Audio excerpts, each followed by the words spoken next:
Damos inicio al 7º Coloquio del Vino, Cultura, Ciencia y Economía con la conferencia magistral Tendencias actuales de la industria vinícola por el doctor Víctor Manuel Torres Alegre. Me voy a permitir presentarlo.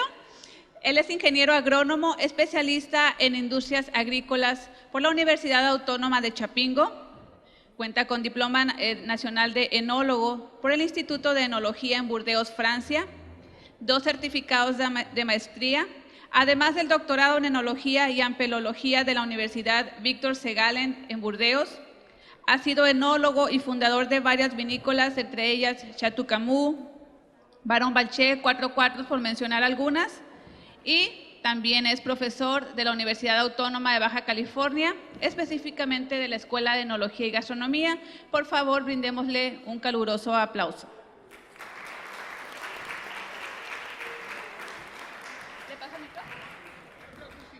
Bueno, muy buenos días a todos ustedes. Gracias por estar aquí para escuchar algo de enología. Me ha tocado a mí dar una plática sobre las tendencias actuales de la industria vitivinícola. En el campo de agricultura, ustedes saben que ha sido muy variado y sobre todo lo vemos en el valle. Hay una gran cantidad de viñedos que están de diferentes maneras, realmente con una parte con mucha tecnología. Uno es como en el caso de la fotografía que vemos aquí, que es un viñedo en lira, es una forma de conducción, pero existe una gran cantidad de formaciones de los viñedos. Podemos ver que algunos se manejan con espalderas diferentes. Las plantaciones varían en el valle, que van de 3,000 a 12,000 plantas. Sin embargo, hay estudios donde se demuestra que la cantidad con la cual se obtienen los mejores rendimientos y mejor calidad son alrededor de 4,000 plantas. Esto ha sido estudios que se hicieron en la Universidad de Burdeos, pero a través del Instituto de Investigaciones Agrícolas de Francia. Y en estos estudios se demuestra que una gran tendencia a tecnificar los viñedos eran aumentarles de densidad. Sin embargo, los estudios demostraron que no se necesitaban tantas plantas para poder obtener los mismos rendimientos y los mismos tipos de cuidados, ¿no? Hay lógicamente una gran tendencia a usar tecnológicamente algunos elementos, como es el riego por goteo o el sistema de fertilización, que se llama fertigación a través del sistema de riego. El riego en general es un riego por goteo, ¿sí? Y el combate de plagas pues también está muy bien llevado a cabo en una muy buena parte de los viñedos en México. Y esto realmente es lo que actualmente se lleva como tecnología en el mundo del vino. Nosotros lo que queremos cuando tenemos un viñedo, pues realmente lo más importante es llevar a cabo la cosecha de las uvas. Y uno dice, bueno, pero ¿cómo lo puedo obtener? Bueno, pues hay maneras para llegar a cabo a obtener las vendimias tanto de blancos como tintos. En el caso de los viñedos que son llevados en forma muy tecnificada, se necesitan llevar a cabo análisis de compuestos. En este caso vemos que para poder ver cómo va la uva, tenemos necesidad de saber cuánto tenemos de azúcar, cuánto tenemos de acidez fija, el pH, los taninos que se van formando, los antocianos en el caso de las uvas tintas.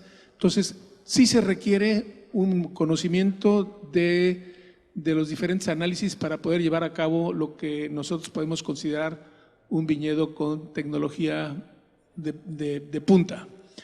En la actualidad existen viñedos totalmente tecnificados en el sentido de que, automatizados, en los cuales pues una sola persona maneja todo el viñedo, sabe controlar el sistema de riego, tienen un contador de la humedad y saben cuándo regar, por medio de análisis hacen pues la aplicación de diferentes productos químicos y productos fertilizantes para poder llevar a cabo el proceso, que es realmente lo que nosotros consideramos como productos muy necesarios para los análisis. Ahora, existen en el mundo del vino dos tendencias para hacer las vendimias. Una es la tradicional, con el hombre recogiendo en cajas, otro utilizando tractores con cajas más grandes, pero también hay quien utiliza la maquinaria agrícola. Las cosechadoras, que en Francia se han desarrollado de una manera muy importante, en Estados Unidos ya empiezan a utilizarse y en México todavía no las llevamos a cabo. O sea que todavía los viñedos son capaces de conseguir gente para llevar a cabo una pizca de una manera más sencilla y de alguna manera también más racional, porque es muy importante saber que es fundamental en la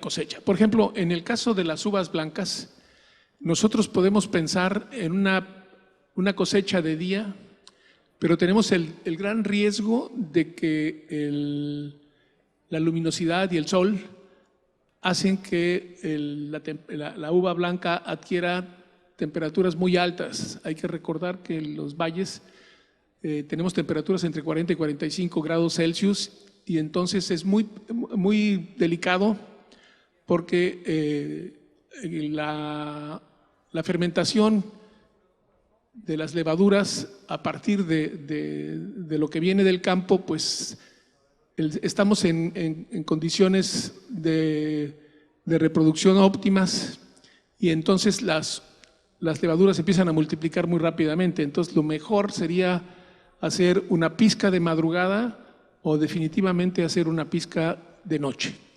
¿Sí? Todo está en función de qué queremos obtener. Entonces, tecnológicamente, la uva de las cosechas blancas preferentemente sería de noche o muy de madrugada.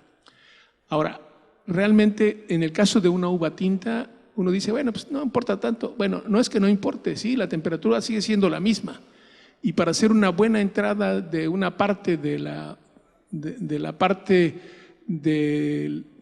vendimia que entra a la vinícola, pues es importante o muy necesaria que nosotros no tengamos temperaturas tan altas. ¿Sí? Ahora, sabemos que la pizca, si estamos diciendo que en forma manual, la podemos hacer en pequeñas cajas que van de 15 a 20 kilos. Es muy importante que tengan ranuras. Si se fijan ustedes, esta caja no está cerrada. Hay gente que tiene la idea de que cosechar en una caja cerrada permite que no se pierda nada de lo que está adentro y desafortunadamente lo que nosotros queremos es que todos los racimos que se lleguen a reventar, lo que queremos es que se pierda ese jugo y no quede dentro de la caja, porque si nosotros hacemos un análisis, por ejemplo, de una uva, podemos encontrar que existen entre 15,000 y 20,000 levaduras. Entonces, muy fácilmente, en cuanto se revienta una uva, empieza la fermentación y las fermentaciones espontáneas no nos dan calidad. Por eso es que nosotros tenemos que en muchos de los casos empezar a trabajar con uvas que no estén expuestas a estas condiciones. Ahora, ¿qué es lo que pasa cuando se recibe en una vinícola? La parte enológica empieza a partir de que se haga la cosecha. Ahora, esta recepción en una vinícola es muy importante. ¿Por qué? Porque nosotros partimos del hecho de que yo les dije que la temperatura en el campo es muy grande.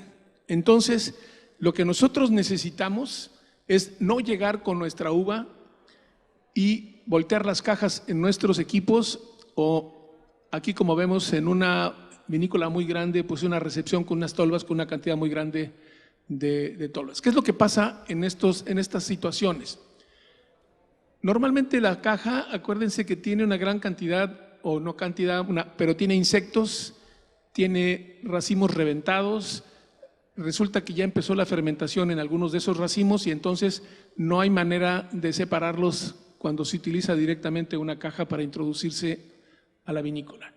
En el caso de un transporte más grande, pues el problema se pone peor, porque entonces una gran cantidad de las uvas se revientan por el peso y ese peso lo que va a hacer es que nos va a acelerar una fermentación y no vamos a poder controlar ningún tipo de fermentación. O sea que realmente para poder decir que tecnológicamente podemos trabajar en una vinícola es indispensable el uso de áreas refrigeradas, ¿no? O sea, normalmente si nosotros queremos vinos de calidad, tecnológicamente tenemos que empezar con una área que enfríe nuestras uvas y que las enfríe a temperaturas muy bajas, del orden de 0 grados, porque la única manera de tener la fermentación es haciendo que las levaduras que vienen del campo no inicien esa fermentación para poder iniciar un proceso de calidad y que es lo que nosotros estaríamos buscando.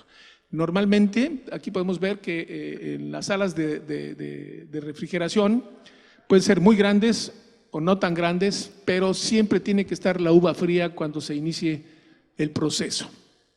Nosotros tenemos en Baja California varias empresas que tienen estos procesos y que van un poquito con la tecnología de punta. Y realmente es muy importante para nosotros algunos conceptos de tecnología muy importantes. Por ejemplo, la maceración pelicular. Para hacer vinos blancos, en Burdeos se inventó, bueno, había un profesor de la época que yo estudié, ¿sí?, que se llamaba Dubourdieu, Denis Dubourdieu. Bueno, desafortunadamente falleció el año pasado, pero él tenía una gran conciencia de que los vinos blancos tenían que tener mucha calidad, ya que él tenía un chateau de uvas blancas y su esposa, con la que se casó, pues lógicamente también tenía otro blanco. Entonces tenían ya 2 chateaux y la calidad de las uvas no eran muy buenas. Entonces, él inventó este procedimiento que se llama maceración pelicular, que de alguna manera consiste en poder tener, ya sea en el caso de, ustedes ven que hay racimos enteros o racimos que han sido despaliciados y estrujados, ¿no? A medida que tenga uno posibilidades de hacer una u otro proceso, sí es muy importante. Una vez, lo que pueden ver ustedes es que las uvas, en el caso de uvas blancas y tintas, el sabor y los aromas están en la cáscara.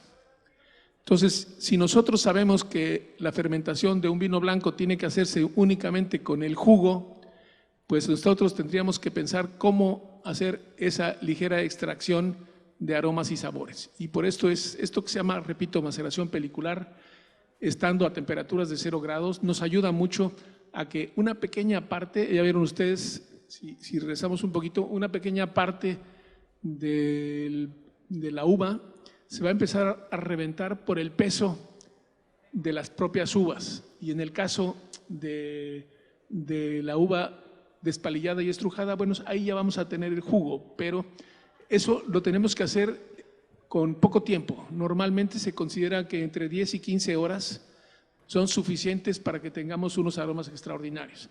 Entonces, eso es una parte muy importante del procedimiento de la elaboración de los vinos en la actualidad, para obtener vinos blancos de calidad. ¿Sí? Bueno, una vez que tenemos la maceración pelicular llevada a cabo, pues entonces nosotros lo que tenemos ahora es que prensar y mandar los jugos a los tanques.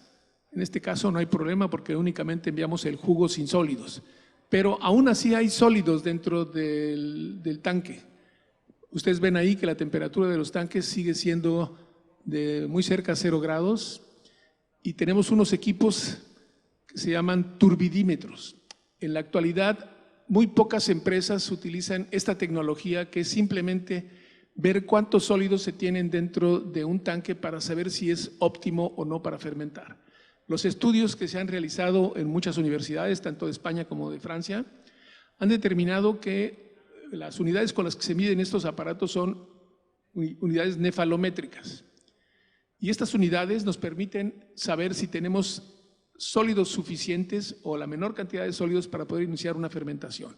En el caso de los vinos de calidad se necesita entre 150 y 200 unidades nefalométricas. Este procedimiento realmente es importante que no se dejen más ni se deje menos, porque se dejan más, tienes menos calidad en los aromas, pero si los dejas menos, la levadura que nosotros vamos a agregar en forma comercial, y ahorita les explico por qué, va a tener que trabajar con sustancias nutritivas para ellos que son iones amonio. Y los iones amonio están localizados alrededor de los sólidos. Entonces es necesario dejar una pequeña parte para que no sufra la levadura de la falta de iones amonio, porque si no, la levadura tiene que tomar nitrógeno de algún otro medio y tomaría de los nitratos y nitritos que existen en el medio, y entonces la fermentación no se lleva a cabo de forma normal. Entonces aquí lo que es muy importante es tener mucho cuidado de poder medir. Si ustedes me dicen cómo lo hacen muchas empresas que no llevan tecnología, pues lo hacen al tantiómetro. O sea que primero le quitan todos los sólidos y luego le agregan 2 cubetadas ahí a ver qué pasa ahí más o menos, ¿no? Pero realmente existen equipos para poder hacerlos tecnológicamente eficientes y realmente de una manera real. Después, una vez que ya tenemos nuestro equipo, ya podemos mandarlo a fermentación, pero tenemos el proceso de la uva tinta. En el caso de la uva tinta también tenemos que enfriar para poder tener la oportunidad de trabajar sin que arranque la fermentación. O sea, normalmente cuando ustedes ven van a una empresa donde no tienen frío, ustedes tienen que meter los tanques inmediatamente, la uva a los tanques inmediatamente para que la fermentación arranque casi al mismo tiempo que están llegando ustedes con la uva. Y entonces no hay manera de preparar esos vinos para hacer algo de calidad. Bueno, este es un poquito el mecanismo con la cual en la actualidad se llevan a cabo, que se supone que es de lo más moderno que hay, es un tren de recepción, que tenemos un dosificador en un principio, luego tenemos una mesa seleccionadora de racimos donde la gente va a quitar racimos rotos que huelan a alguna podredumbre, que tengan hojas verdes porque le transmiten sabor al vino, y después pasa a un elevador de cangilones que lo lleva a el despalillador. En el caso de este proceso, de este equipo, nada más tiene despalillador. Ustedes han oído hablar que normalmente los equipos despalilladores tienen también un estrujador en la parte inferior. En este caso, en la parte inferior lo que tienes es otra banda donde haces una segunda selección de granos, o sea, de uva por uva. Y después está el estrujador al final y realmente lo que tienes es un transporte por gravedad. Es bien importante saber que el uso de bombas disminuye terriblemente la calidad de los vinos. Si nosotros no tenemos una vinícola en la cual tengamos la oportunidad de hacer una utilización de la gravedad, pues tendremos que ingeniárnosla para poder hacerlo. La tecnología moderna nos puede decir que usando un elevador más grande podemos llegar a llenar algunos tanques pequeños, o en el caso extremo nosotros hemos llegado a utilizar elevadores de 15 metros con tal de poder hacer el procedimiento hasta un tanque, ¿no? Entonces eso realmente es muy importante para llevarlo a cabo. Aquí vemos una vinícola en la cual en la parte superior podemos ver que están los equipos, este tren de selecciones, donde podemos hacer realmente la selección, y en la parte inferior tenemos los tanques a los cuales va a llegar por gravedad el mosto. Hay que recordar que una vez que nosotros estrujamos la uva, se le llama mosto, y en ese momento lo que nosotros no podemos hacer es hacer que haya una fricción para extraer compuestos amargos que nos darían una disminución en la calidad de los vinos. Por eso es que es muy importante en este sentido. Ahora, aquí nosotros vemos que normalmente los equipos que están en la parte superior van conectados con un tubo que nos acerca a las bocas de los tanques en los cuales podemos ir llenándolos sin que se rompan la uva. Si ustedes ven en el tanque, se alcanza a apreciar la uva en el fondo. Esta uva, si ustedes se fijan, no tiene pedacitos de madera, y esto nos va a permitir saber que realmente hay una gran eficiencia en el resultado. Pero ¿cómo se lleva a cabo esto? En la actualidad, Existen los racimos que se seleccionan y los de uva por uva a mano. Entonces hay que revisamos los racimos y luego vamos a revisando donde pasa la uva para hacer esta selección. Ahora, en la actualidad existen los despalideros tradicionales, pero realmente tecnológicamente acaban de surgir en el mercado unos desgranadores. Estos equipos desgranadores no lastiman la uva y permiten hacer ya una realmente, no podemos decir una selección, pero lo que van haciendo es una utilización mucho mayor del procedimiento y realmente al final del proceso tendremos una segunda selección, pero ahí podríamos quitar nada más, mucho más sencilla. En la actualidad, por ejemplo, yo me tardo ese es otro equipo que está en la actualidad y que se ve que es muy eficiente. Tiene la ventaja de desgranar y de poder enviar realmente los granos para una segunda mesa en la selección. Esto es el equipo más moderno que hay. O sea, no son económicos, pero son tecnológicamente equipos que pueden realmente ayudarnos mucho en la elaboración de los vinos. Aquí donde quiero un poquito de cuidado, es decir, un poquito, la selección de grano por grano nos permite eliminar no solamente los granos que tienen un pedacito de madera, sino también los insectos. Realmente quien utiliza este procedimiento puede decir que hace vinos libres de insectos. Nosotros ya vimos que cuando se recibe la caja directamente del campo y se mete al equipo, pues no hay manera de saber qué es lo que va ahí.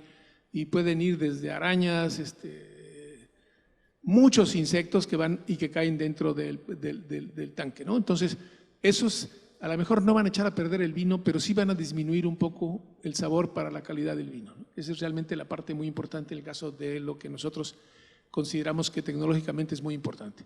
Bueno, ahora, los tanques de fermentación modernos, ustedes dirán, bueno, ¿qué tiene que ver el tanque? Bueno, tiene que ver mucho. En la actualidad los tanques troncocónicos, como los que estamos viendo ahí, en diferentes maneras, sirven para hacer procedimientos mucho más sencillos y tenemos la facilidad de que, por ejemplo, los del stage, que vamos a ver en un momento, tienen una mayor aceptación con estos tanques y tienen mayor calidad, ¿sí? Existen una gran cantidad de tanques en este sentido, no necesariamente con un formato X, hay otros formatos que nos permiten ver que las ideas para hacer vinos no se acaban. Estos, repito, se llaman tanques a delestage. Ahorita les explico qué es un delestage, ¿no? Pero realmente es muy importante darnos cuenta que esto es una parte fundamental de la calidad de los vinos. Existe ya, una vez que terminamos el proceso de introducir la uva dentro de los tanques, vamos a ver que necesitamos una fermentación. Y realmente la fermentación la podemos hacer tanto en tanques como ahora lo que le llaman tanques de hormigón, que son de concreto y que están teniendo mucha demanda en el medio del vino. La gente que vende estos equipos dice que hay una mejor extracción, hay una mejor utilización de los compuestos que existen dentro de la fermentación, etcétera, etcétera. En España hay una persona que hizo una tesis para ver la eficiencia y la calidad de estos tanques y al final la persona que hizo la tesis demostró que no era tan cierto lo que han hecho propaganda los que producen este tipo de tanques, ¿no? Que son exactamente iguales. Para mí, el uso del concreto tiene un problema porque el concreto, si no está bien elaborado, tiene mucho calcio y eso provoca precipitaciones dentro de los vinos. Entonces yo creo, a mí no me acaban de convencer, aunque es de lo más moderno que se están usando en la actualidad. Entonces yo decía que creo que es mucho más eficiente trabajar con tanques troncocónicos de acero inoxidable para poder llevar a cabo las funciones de la fermentación.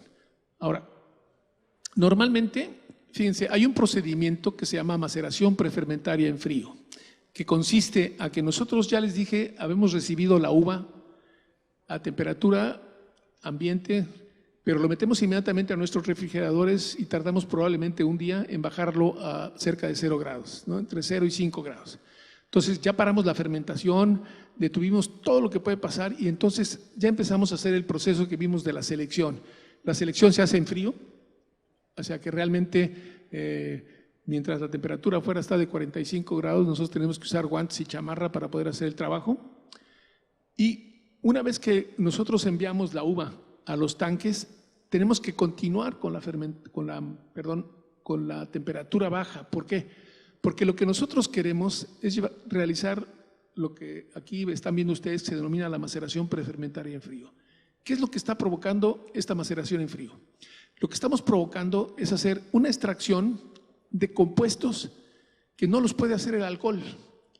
O sea, hay soluciones, hay sustancias que son hidrosolubles y entonces el hecho de que nosotros empecemos la fermentación y empiece a formarse el alcohol, pues lógicamente no vamos a poder extraer esas sustancias. Entonces, una buena parte de las sustancias que nos podemos extraer en el principio del proceso va a consistir en extraer sustancias de la cáscara, que es donde tenemos los sabores.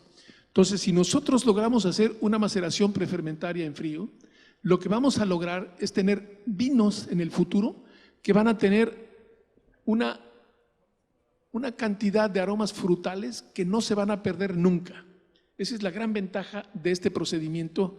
Ustedes vuelven a recuperar al final del añejamiento en madera, vuelvan a encontrar parte de los compuestos frutales que se han formado en este tipo de proceso, ¿sí?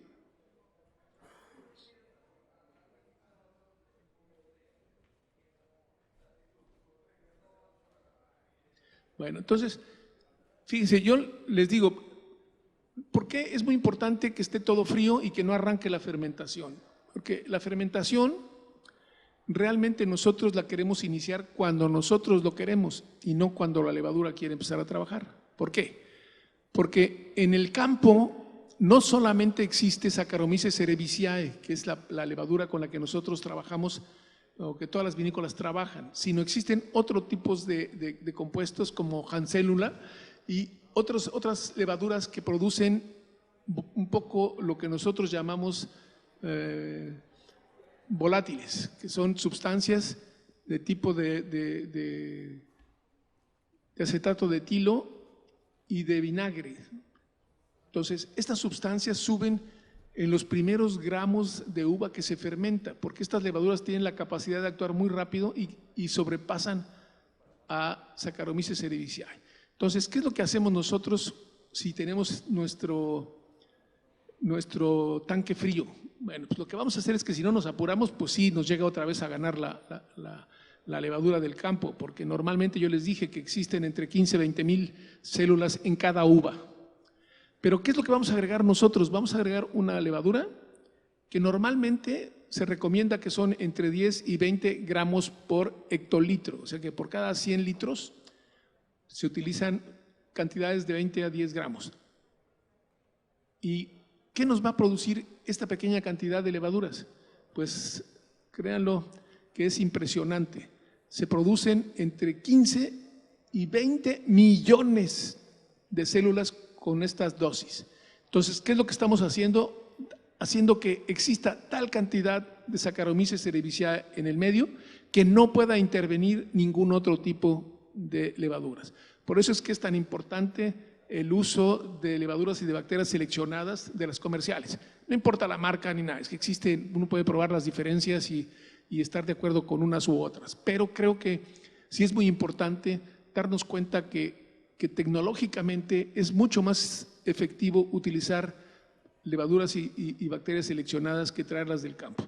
Es más económico, ya sé, utilizar las indígenas, pero el riesgo es mucho mayor a tener problemas en ese sentido. Bueno, eso es un poquito la forma en la que vienen normalmente las levaduras. Vienen en liofilizadas, son muy fáciles de utilizar, la respuesta es muy fácil. En el caso de las uvas blancas, yo recomiendo fermentar a 18 grados. Nada más como comentario, probablemente algunos de ustedes ya saben, cuando yo hice mi doctorado les logré demostrar los franceses, en el caso del Instituto de Enología, que la temperatura de 18 grados Celsius era mucho mejor que la temperatura de 10 grados Celsius, que eran la que ellos recomendaban. De hecho, el director de la universidad me dijo que si lo publicaba no me daban el doctorado. Entonces me tuve que esperar a que terminara el doctorado, ya salí de la escuela y con el tiempo pude hacer algunas aplicaciones en publicaciones. Y en la actualidad la universidad dice que hubo un estudiante de Burdeos que cambió la temperatura de fermentación de los vinos blancos. No dicen quién, nada más dicen era un estudiante de Burdeos. Bueno, yo les puedo decir que yo fui. Así que una buena parte yo creo que la mayor parte en el mundo del vino fermentan a 18 grados los vinos blancos. Y aunque lo hice hace muchos años, sigue siendo una parte tecnológica realmente importante. Bueno, el del stage es otro procedimiento que es muy importante llevarlo a cabo cuando haces vino. Los vinos de Burdeos subieron su calidad en forma increíble cuando empezaron a utilizar el proceso del stage. ¿Qué significa el del stage? Si ven ustedes ahí, está un poquito, ahí hay algo que está mal. O sea, normalmente dice, está 1, 2 y luego abajo dice 4, tiene que ser 3. El 4 es un 3 y el 3 es un 4.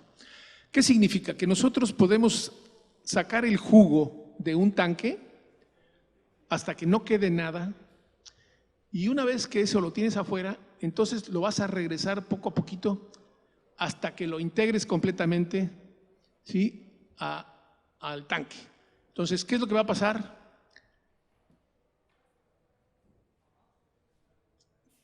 Lo que nosotros podemos observar en lo que están viendo es, si nosotros nos fuéramos a ver las uvas, aquí van a ver, por ejemplo, que una uva tiene el peso del sombrero de la fermentación y tiene un empuje que se llama el empuje de Arquímedes. Entonces, ¿qué pasa cuando nosotros sacamos todo el jugo de un tanque? Lo que estamos haciendo es quitar el empuje de Arquímedes y únicamente vamos a tener la presión del peso del sombrero. ¿Y qué nos va a permitir eso? Que muchos de los taninos que están en el interior de las uvas, uno no los ve porque no tiene oportunidad, pero en este procedimiento lo que va a pasar es que una parte de los taninos y antocianos, algunos de lo que están adentro de la uva, pero por pegaditos a la cáscara, tenemos la manera de extraerlos, y esto mejoró increíblemente los compuestos suaves de los vinos de la región de Burdeos. Después se han hecho estudios en todo el mundo sobre este procedimiento y realmente es un proceso que se recomienda realmente para la elaboración de vinos de calidad. Aquí el único inconveniente, que es lo que a veces la gente no quiere, es que tienes que tener un tanque libre para poder llevar a cabo este procedimiento. O sea, si lo que yo quiero es llenar todos los tanques, pues no va a haber lugar en donde pueda yo meter el jugo de alguno de los tanques que ya está fermentando. Entonces, ese es el gran inconveniente que mucha gente le ve. Yo, por el contrario, creo que aunque yo tenga que dejar un tanque sin utilizarlo para fermentar, lo que voy a obtener como resultado es realmente algo de mucha calidad. Bueno.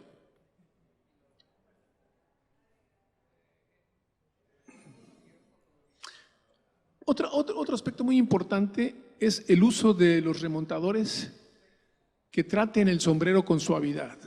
Nosotros a veces hemos visto que con una manguera le están pegando al sombrero para que saque más color. Hacen remontados de mañana, tarde y noche, y a la semana tenemos unos vinos preciosos de color, pero tenemos desafortunadamente también un amargor que realmente no te permitiría tomarlos hasta probablemente después de 2 o 3 años. Ahora, el uso de taninos, que ustedes han de saber por ahí, porque comercialmente hay la venta de lo que se llaman los productos de la enología moderna, que son taninos en polvo. Nada más quiero hacerles hacer de su conocimiento que en Europa están prohibidos el uso de compuestos en polvo. O sea, no se pueden utilizar productos de menos de 2 milímetros para nada dentro del vino. Y en Argentina también se está llevando a cabo este procedimiento. Entonces, yo me tocó el año pasado visitar a principio de año en la región de Montpellier una planta que estaba produciendo duelas para poderse introducir dentro de los tanques. Y entonces a mí me tocó ver una gran cantidad de polvo que lo estaban metiendo en unos sacos muy grandes. Y yo le decía, oye, ¿y eso? Me dijo, mira, eso está prohibido usarse aquí en Europa. Pero en América se los mandamos a los americanos para que lo vendan a todos los de América para que los usen ellos. Entonces nosotros estamos desafortunadamente utilizando productos que en Europa y una buena parte del mundo están prohibidos. Entonces es cierto que mejoran un poco la calidad del vino, pero acuérdense que como son taninos, son vasodilatadores muy fuertes y normalmente nos duele la cabeza ese día y al día siguiente. Entonces, desafortunadamente, para los que hacemos las cosas bien, pues no nos gusta porque todavía no hay una reglamentación en la cual se tenga la obligación de que el que lo use lo tenga que poner en la contraetiqueta para que el consumidor tenga el derecho de saber si compra un vino que tiene estos compuestos. Pero realmente aquí lo que les quiero hacer es un poquito que si ustedes hacen tratamientos con equipos que suavicen la formación de compuestos, van a ver que los resultados son increíbles. A lo mejor el color lo van a obtener un poco más lentamente, pero el sabor va a ser impresionante lo que pueden obtener al final del proceso.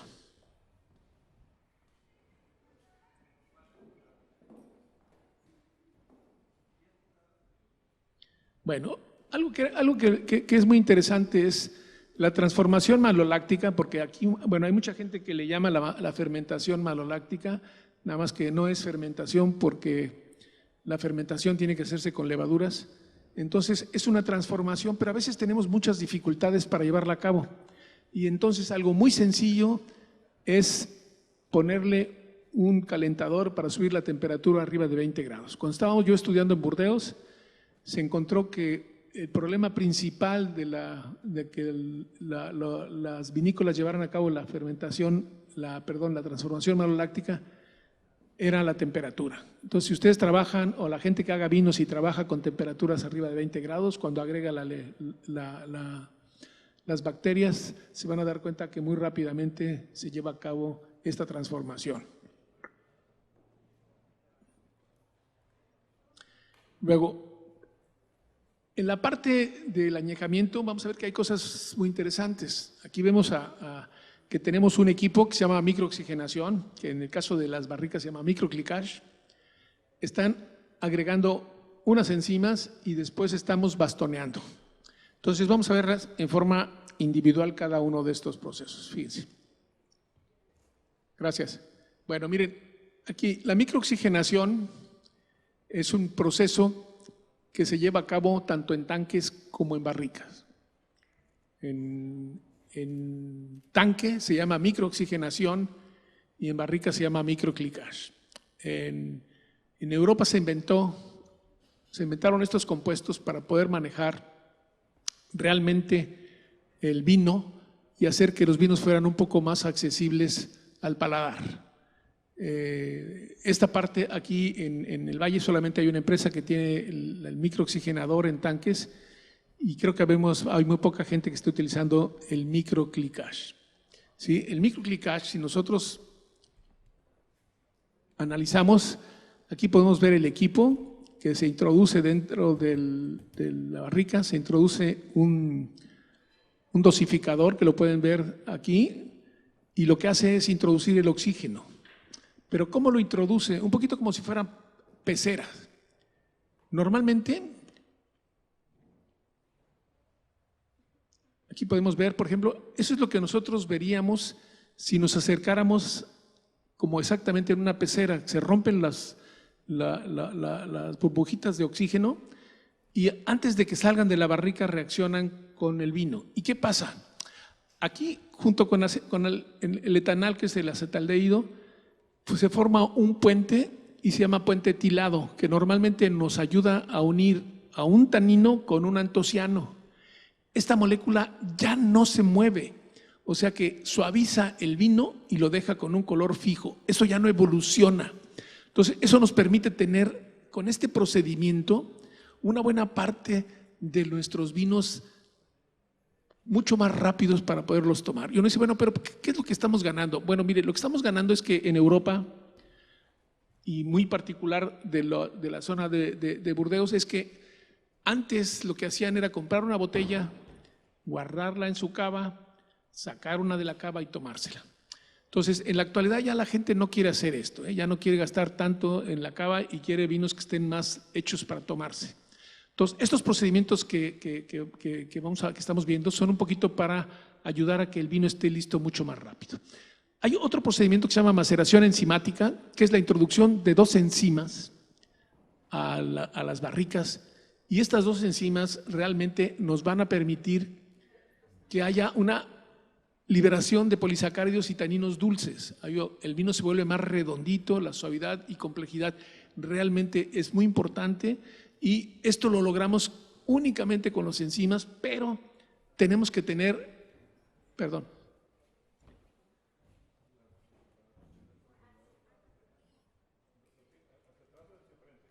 atrás, por favor. Otra más. Híjole. Más, sí. Otra más. Ya. Fíjense, aquí van a ver en la parte de abajo donde está un trabajador haciendo el bastoneo.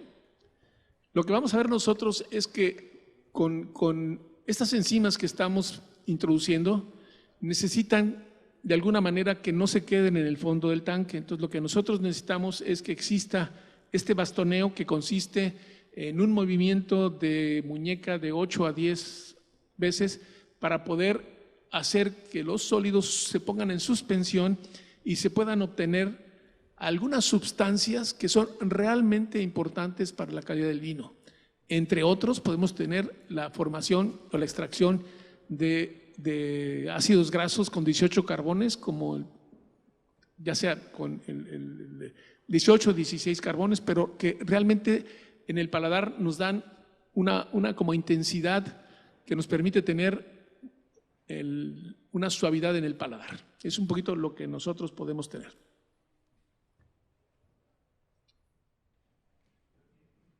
Ok, otra de las tecnologías muy importantes en la actualidad es el uso de los filtros tangenciales.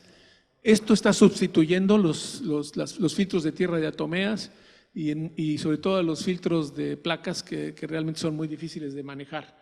Entonces, estos equipos sí son muy modernos, no son tan económicos, sí, pero producen vinos de muchísima calidad. Entonces, esto en la actualidad, las empresas grandes están manejándolo mucho porque realmente les permite tener eso de alguna manera en la actualidad.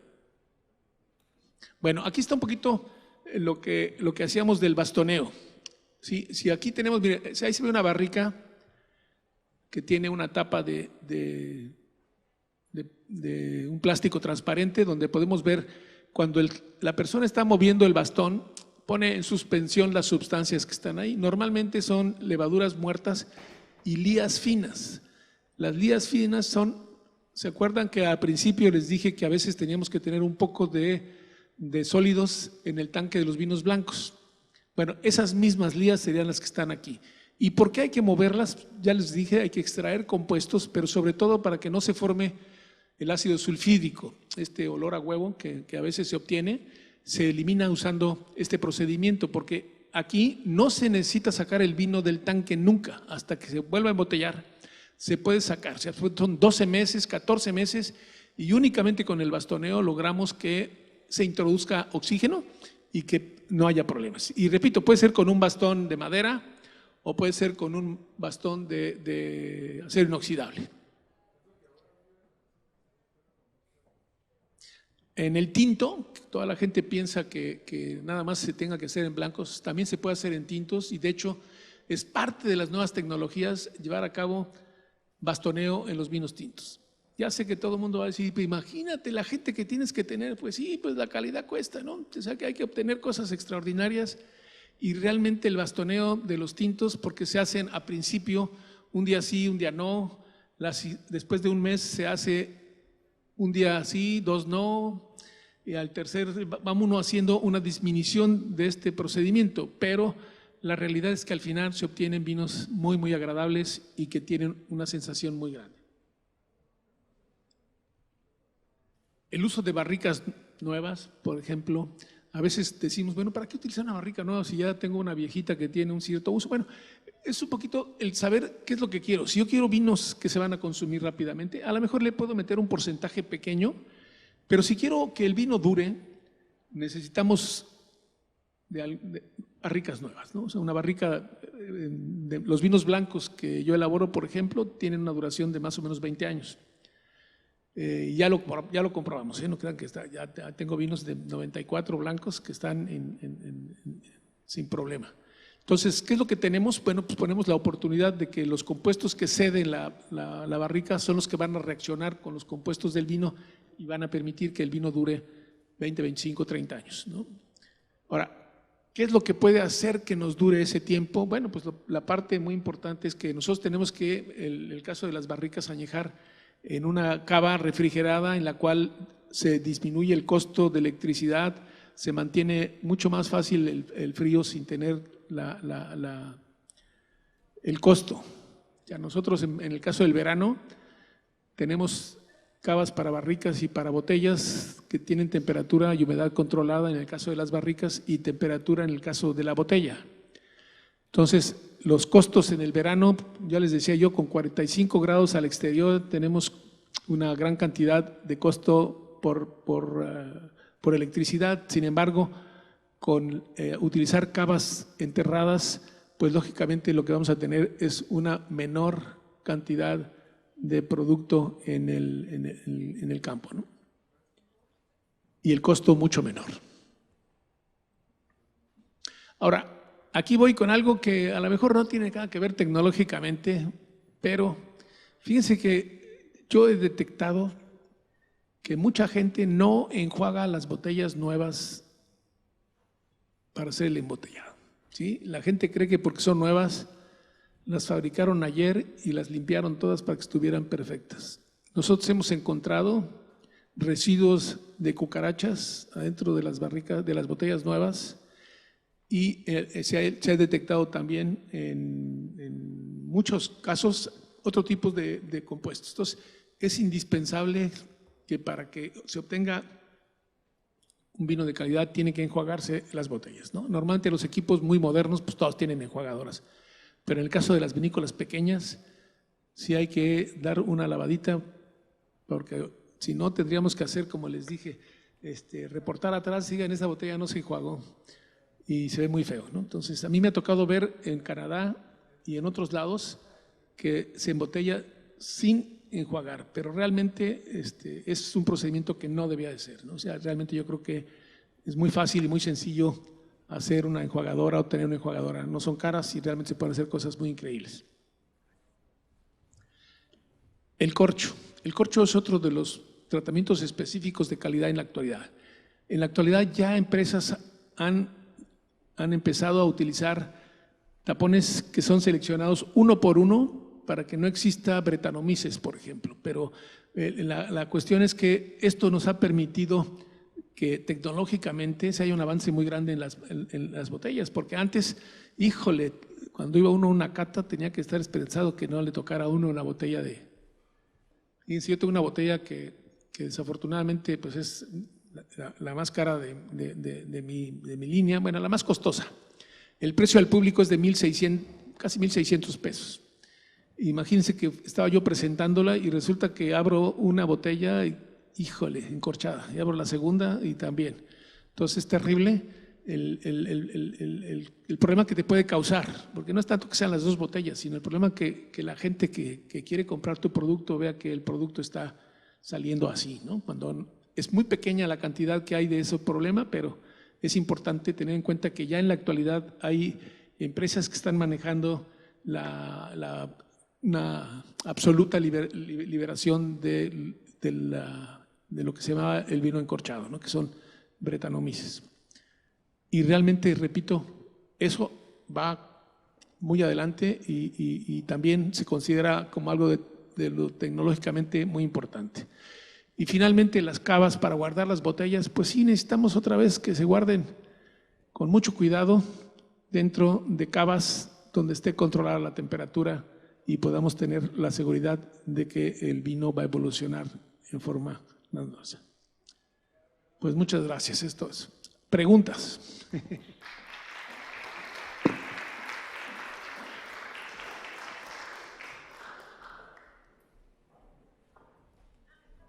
¿Preguntas para nuestro invitado? Está bien, por si alguien tiene alguna pregunta para él. ¿Allá? Ah. Sí. Le van a llevar el micrófono. ¿Ahí está el micrófono a un lado o no? Sí, ok. Muy buenos días. Buenos días. Bonita su exposición. Profesor Quintero, San Vicente. No es que me toca estar en la parte baja al mar. No hemos intentado la siembra de la vid todavía ahí, pero San Vicente sabemos su potencial en siembra del vino que tiene. Así es. Nativo de Ensenada. Conocí Guadalupe cuando nos llevaban de niños a comer sandías. No era todavía, le hablo del 57, no estaba todavía lo que era quizás muy incipiente la siembra de la vid. Pero hoy, en el transcurso de toda mi vida, de todos los años, me ha tocado convivir con el gran desarrollo vitivinícola de mi valle, Guadalupe. Y he tenido por curiosidad hacer una pregunta al extremo de la historia. Si en este momento yo estuviera tomando vino con Cleopatra, yo le iba a presumir mi barbera o solera Santo Tomás, con todo el proceso tecnológico que nos acaba de describir en el proceso del vino. Mi curiosidad es saber, de acuerdo a lo que ustedes todos han estudiado, ¿cómo sería el vino de ella? ¿Qué me diría ella de su vino? Mira, yo he estudiado un poco de la historia de la elaboración de los vinos y originalmente los vinos debieron haber sido muy amargos. De hecho, se les dejaba azúcar para que ese amargor no se transmitiera y tenían una duración muy corta, ¿sí? De hecho, estuve hablando de Egipto, por ejemplo, te voy a decir que a los faraones cuando los enterraban con vasijas llenas de vino en la cual solamente se marcaba quién había sido el productor del vino y el año en el que se había hecho el vino, ¿no? O sea que la historia nos dice que realmente sí había una presencia muy importante y que buscaban de alguna manera los en aquel momento enólogos para poder hacer vinos de calidad. Creo que eso sería fundamental, que serían vinos muy amargos y con tendencia a ser un poco dulces para que no se apreciara la parte amarga y no duraban mucho tiempo. Entonces, lo invariable de ese tiempo, de 2000 años para acá o un poquito más atrás, siempre ha sido la conservación en el vino, en el proceso de la uva y el alcohol, el chón. Siempre se ha conservado en sí en los procesos del vino la graduación del alcohol, que es lo que nos ponía alegres tanto a ellos como a nosotros. Ah, sí, claro, el alcohol siempre ha estado presente en todo el proceso. Es parte de la vinificación. Bueno, muy amable. Al contrario, gracias. En su casa, en San Vicente, ese Pérez Las Cachanías lo espera. Gracias. Muy amables. Gracias.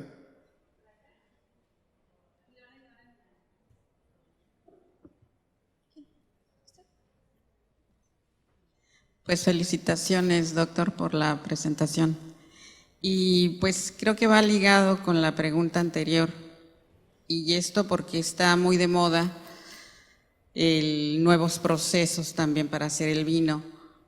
Hemos sabido que pues la limpieza y todo esto que nos acaba de narrar en la presentación son fundamentales para que el vino sea de calidad.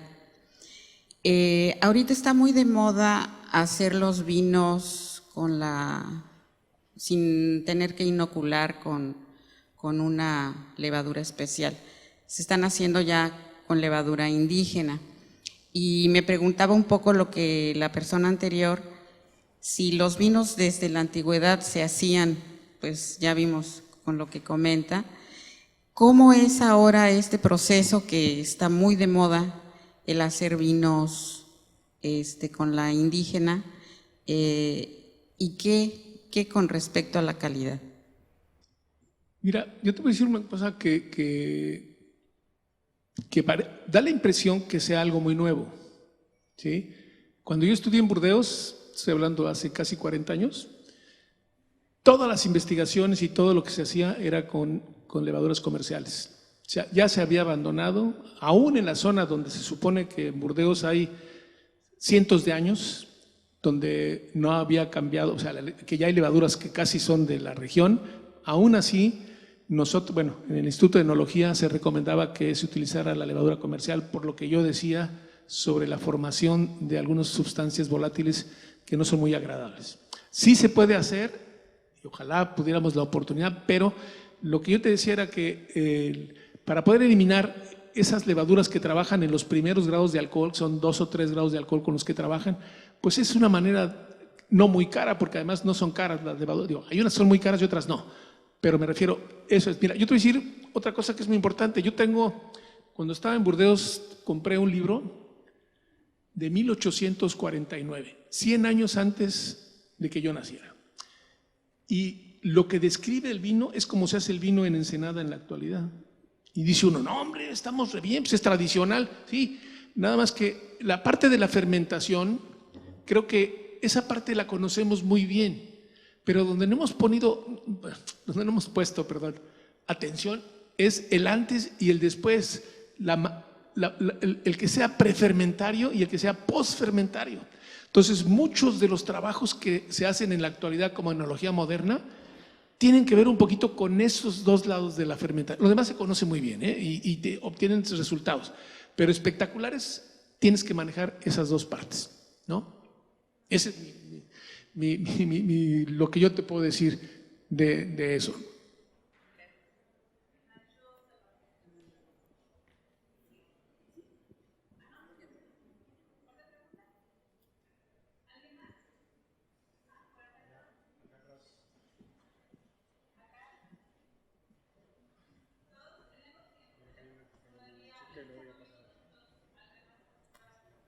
Sí, si pudiera ahondar más en el tema de las taninas. A ver, perdón, no te escuché. Que usted mencionó sobre el efecto de las taninas, que eran dañinas, si nos puede explicar un poco más. Sí, mira, yo decía los taninos que son agregados, no los que tiene la uva. Por eso decía, mira, normalmente, haz cuenta que tú vas a una maderería y alcanzas a sentir un olor y un polvo que está ahí de los aserraderos, etcétera. Ese polvo es dañino, aún en una carpintería. Normalmente tienen que tener un equipo para captarlo. Bueno, lo que yo estoy diciendo es que cuando yo estuve en Montpellier, el señor que estaba ahí me decía, en Europa está prohibido utilizar productos con menos de 2 milímetros, no se pueden utilizar. Y todo ese producto que no se puede utilizar allá, lo envían a Estados Unidos para que nos lo vendan a nosotros. Entonces, realmente estamos en como no hay una ley que nos permita detener cosas que no están bien hechas, pues aquí la gente abusa, los vendedores, sobre todo, abusa de lo que no se puede detectar y de lo que de alguna manera se puede esconder. Entonces, ese es el no hacer cosas naturales, pues, ¿no? Que yo creo que el día que salubridad intervenga, pues eso va a ser algo muy importante. Gracias.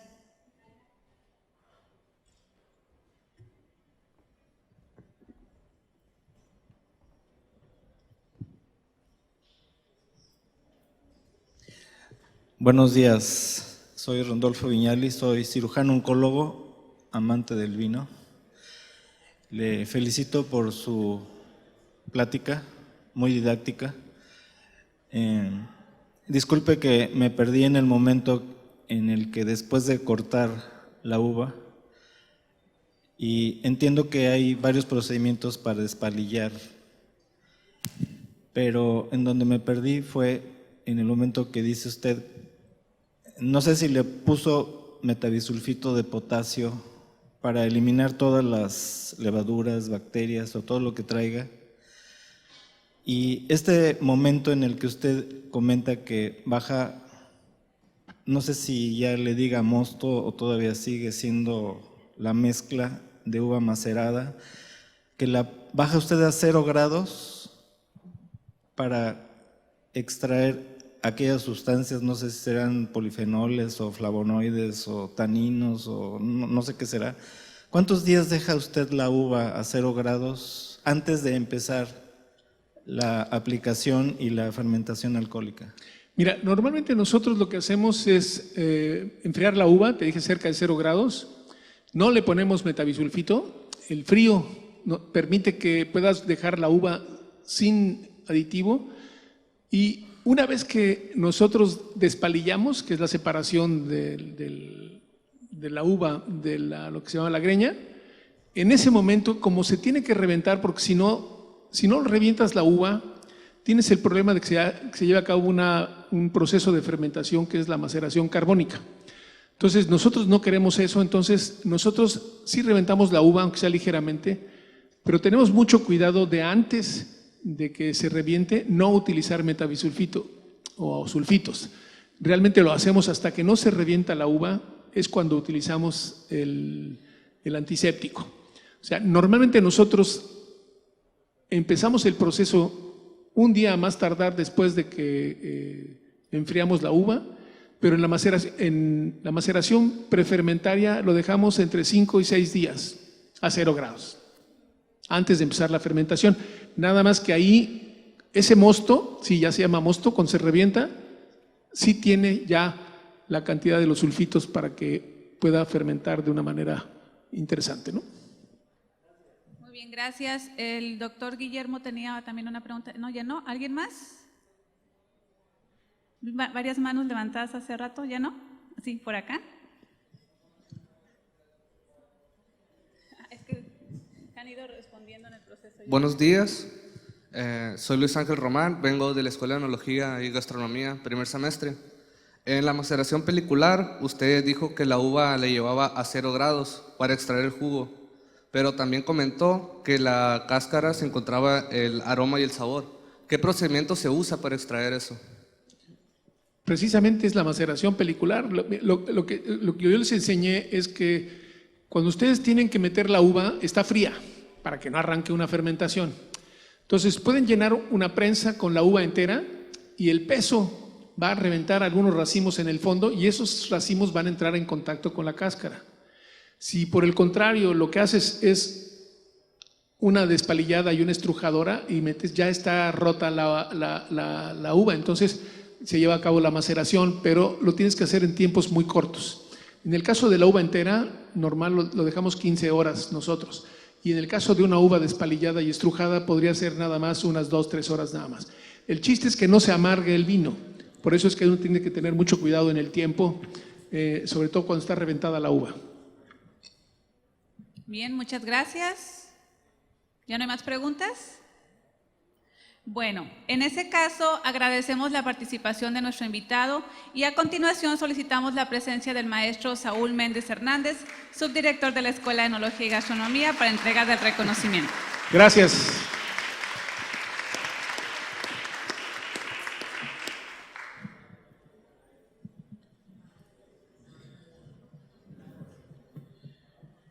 Bueno, Víctor, agradecerte por tu plática. Es un honor contar contigo en la planta.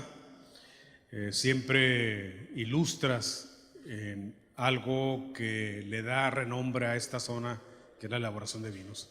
Muy agradecidos por parte de la escuela y te quiero entregar la constancia de reconocimiento que pide la escuela. Dice así: 26º Concurso Internacional Ensenada Tierra del Vino 2018. La Universidad Autónoma de Baja California, Escuela de Enología y Gastronomía, otorgan el presente reconocimiento al doctor Víctor Manuel Torres Alegre por su valiosa participación en el 7º Coloquio del Vino, Cultura, Ciencia y Economía, dentro del marco del 26º Concurso Internacional Ensenada Tierra del Vino, con la conferencia Tendencias Actuales de la Industria Vitivinícola, firma la directora maestra Norma Angélica Bailón Cisneros.